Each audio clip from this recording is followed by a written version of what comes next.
សួស្តីបងប្អូនទាំងអស់គ្នាថ្ងៃនេះយើងនឹងរៀនធ្វើប្រហុកខ្ទិះជាមួយនឹងគ្នា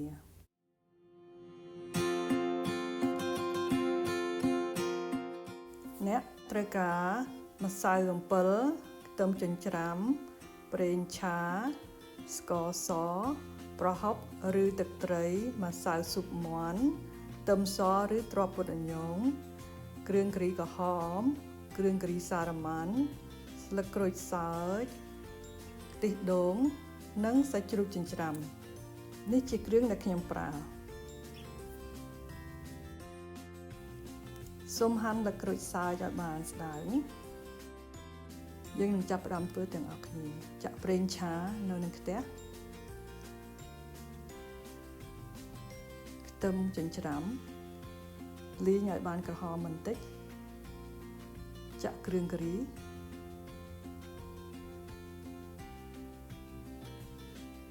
ឆាឲ្យបានសព្វបើបងប្អូនមានប្រហុកសូមដាក់ប្រហុកតែខ្ញុំអត់មានប្រហុកនៅក្នុងផ្ទះនៅថ្ងៃនេះខ្ញុំដាក់ទឹកត្រី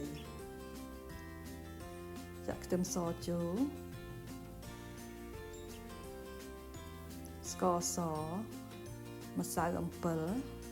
ម្សៅស៊ុបមាន់ទឹកត្រីនិងសាច់ជ្រូកចិញ្ច្រាំចិញ្ច្រាំឲ្យបានម៉ត់ឆាឲ្យបានឆ្អិនគ្រឿងវល់ទាំងអស់ខ្ញុំដាក់នៅខាងក្រោម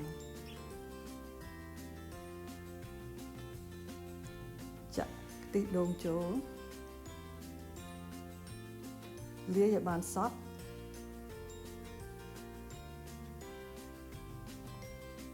ទីបញ្ចប់យើងដាក់ស្លឹកក្រូចសើចចូលញ៉ាំជាមួយនឹងបាយទ្រាប់នឹងបន្លែដែលយើងចូលចិត្តអរគុណជម្រាបលាសុខសប្បាយទាំងអស់គ្នាសូម click like និង subscribe